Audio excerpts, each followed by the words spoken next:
Sa kwentong ito, makikilala natin si Ate Lita, isang estudyanteng nagdesisyong magstay sa dormitoryo ng Universidad sa Maynila para mag-aral ng tahimik. Ngunit sa bisperas ng Pasko, isang kakaibang establishmento ang kanyang nadiskubre, puno ng mga lumang dekorasyong Pasko at isang kandilang may misteryosong presensya. Habang siya'y nag-iinspeksyon, isang itim na nilalang na may pulang mata at nakakatakot na ngiti ang nagpakita at sinubukan siyang takutin sa loob ng establishmento. Paano kaya makakatakas si Ate Lita sa nakakakilabot na engkanto na ito? Samahan niyo ako sa kwento ng takot at kababalaghan na ito. May alam akong kwento na nangyari sa isang estudyante. Tawagin na lang natin siyang Ate Lita. Nangyari ito noong 2016, fourth year college na si Ate Lita noon, sa isang malaking universidad sa Maynila. Noong summer vacation, naisipan ni Ate Lita na magstay muna sa dormitoryo ng university. May ganong kasing option sa kanila. May mga estudyante na pwedeng magstay sa dorm kahit bakasyon. Kailangan lang magbayad ng extra fee. Ginawa yun ni Ate Lita kasi gusto niyang mag-aral para sa board exam. May mga libro siya na gusto niyang basahin at mga reviewer na gusto niyang sagutan. Kapag nasa bahay raw siya, hindi siya makakapag-aral ng maayos kasi may mga kapatid siyang bata. Sabi ni Ate Lita, noong una ay enjoy siya sa pagstay sa dorm. Tahimik, walang istorbo, pwedeng mag-aral ng maayos. Pero habang lumilipas yung mga araw, unti-unti niyang naramdaman yung kakaibang katahimikan na parang may kulang. Papalapit na yung Pasko, doon na raw siya nakaramdam ng lungkot at takot. Lungkot kasi siyempre, mag-isa lang siya. Wala siyang makausap. Yung mga kasama niya sa dorm ay may kanya-kanyang bakasyon. Takot kasi sobrang tahimik. Yung tipong kahit yung pinakamaliit na tunog ay maririnig mo. Yung mga ganong bagay ay nakakatakot kapag gabi na. Sabi ni Ate Lita, noong bisperas ng Pasko naisipan niyang maglakad-lakad sa campus. May parating na bagyo noon, kaya nagmamadali na siyang maglakad-lakad. Bago pa man dumating yung bagyo at magkulong na lang siya sa dorm. Habang naglalakad ay may nakita siyang lumang establishmento. Hindi ko na lang babanggitin kung ano yon. May mga dekorasyong pamasko yung establishmento. Sabi ni Ate Lita na curious daw siya kasi yung mga dekorasyon ay parang mga dekorasyon sa bahay. Hindi yung mga makukulay na parol at Christmas lights, kundi mga simpleng Christmas lights lang na nakasabit sa mga halaman sa labas. Tapos sa bintana ay may mga nakadikit na mga drawing ng mga bata. Pumasok si Ate Lita, hindi naman daw nakalock yung gate.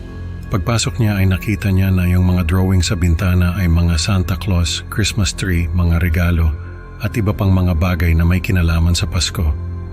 Kulay Crayola lang yung mga drawing. Sa loob, may mga Christmas lights din na nakasabit sa mga halaman. May Christmas tree na maliit sa isang sulok. May mga parol na nakasabit sa kisame. May mga medyas na nakasabit sa pader. May mga nakasulat na Merry Christmas sa mga pader. May mga lobo na may design ng Pasko. May mga Christmas cards na nakadikit sa pader. May mga regalo na nakasalansan sa isang sulok. Lahat ng mga dekorasyon ay mukhang lumana. Yung Christmas tree ay natutuklap na yung pintura. Yung mga parol ay kupas na. Yung mga medyas ay butas-butas na. Yung mga lobo ay maliliit na. Yung mga regalo ay may mga alikabok na. Yung mga Christmas cards ay hindi na mabasa yung mga nakasulat. Yung mga Christmas lights lang ang hindi luma. Pero hindi raw makulay yung mga Christmas lights. Kulay puti lang. Sa gitna ng establishmento ay may nakasinding kandila. Sabi ni Ate Lita, hindi niya alam kung bakit may nakasinding kandila sa gitna ng establishmento. Parang may kakaibang presensya yung kandila na nagbigay ng hindi maipaliwanag na kabang nararamdaman niya. Para raw itong flashlight na naglalabas ng liwanag. Pero sa halip na mapaliwanag yung buong establishmento ay parang mas lalo pa itong dumilim. Habang nakatitig si Ate Lita sa kandila, ay may narinig siyang tumatawa. Malalim yung tawa, parang tawa ng isang matandang lalaki. Lumingali nga siya para hanapin kung saan nanggagaling yung tawa. Pero wala siyang makita, tapos biglang may umihip na malakas na hangin. Namatay yung kandila at nagdilim yung buong establishmento. Nagsindi ng flashlight si Ate Lita. Paglingon niya sa likod ay may nakita siyang napakalaking nilalang na nakatayo sa harap ng pinto. Kulay itim yung nilalang. Hindi niya makita yung itsura, pero naramdaman niya yung malamig na hangin na parang bumalot sa kanya at yung mga mata nitong kulay pula ay parang tumatagos sa kaluluwa niya. Kasi sobrang dilim, pero yung mga mata nito ay kulay pula, nakangiti yung nilalang. Kita yung mga ngipin nitong matatalas. May hawak itong tabako na may sindi. Naglalabas ng usok yung tabako, pero sa halip na sa bibig o ilong ng nilalang lumabas yung usok, ay sa tenga nito lumalabas yung usok. Tumakbo si Ate Lita papunta sa pinto. Pero hindi siya makalabas kasi nakaharang yung nilalang. Nagsalita yung nilalang. Sabi nito, "Saan ka pupunta?" Malalim yung boses nito. Parang boses ng isang matandang lalaki. Tumakbo si Ate Lita papunta sa kabilang pinto. Pero pagtakbo niya ay parang lumayo yung pinto. Tumingin siya sa likod at nakita niya na nakasunod sa kanya yung nilalang. Nagtatakbo siya, pero habang tumatakbo siya ay parang lalong lumalayo yung pinto. Yung mga pasilyo ay parang humahaba. Nagsimula nang umiyak si Ate Lita. Hindi niya alam kung paano siya makakawala sa establishmento.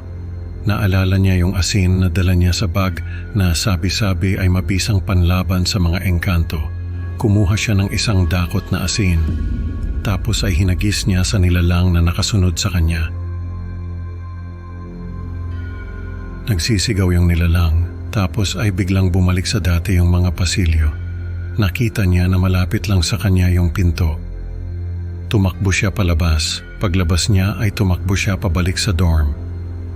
Hindi na siya lumingon sa establishmento. Sabi ni Ate Lita, ilang araw siyang hindi lumabas ng dorm. Natrauma siya sa nangyari. At kahit sa simpleng tunog ng tawa mula sa labas, parang bumabalik lahat ng takot na naramdaman niya nung gabing yon. Tuwing nakakarinig siya ng tawa mula sa labas ay natatakot siya. Tuwing nakakakita siya ng puno ay naaalala niya yung nilalang na nakita niya. Isang araw, kinausap siya ng isa sa mga gwardiya ng university. Sabi nito, napapansin daw kasi niya na hindi na lumalabas si Ate Lita. Kaya nag-alala siya. Kinuwento ni Ate Lita yung nangyari sa kanya. Sabi ng gwardiya, sa susunod daw na makakakita uli si Ate Lita ng ganong nilalang, ay maghagis lang siya ng asin o kahit anong bagay na galing sa simbahan. Kwento pa niya, minsan daw ay nakita niya rin yung mga engkanto na naglalakad sa campus at sa asin lang siya nakahanap ng lakas ng loob para makalayo.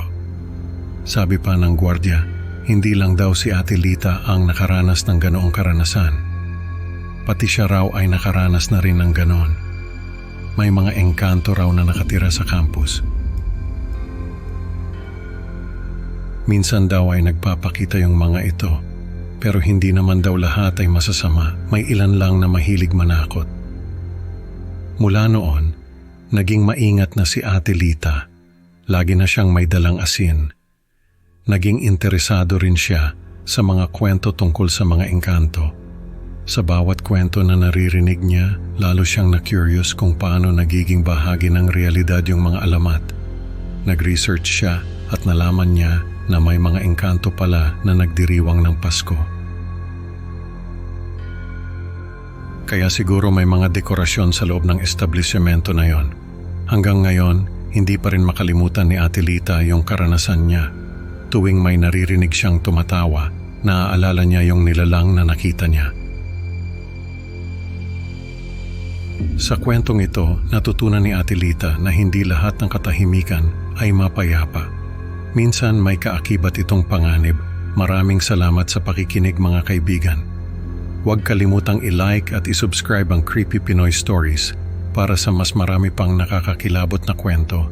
Hanggang sa susunod na upload mga kaibigan, tandaan, sa dilim ng gabi, baka may nakangiting nilalang na nakamasid sa'yo.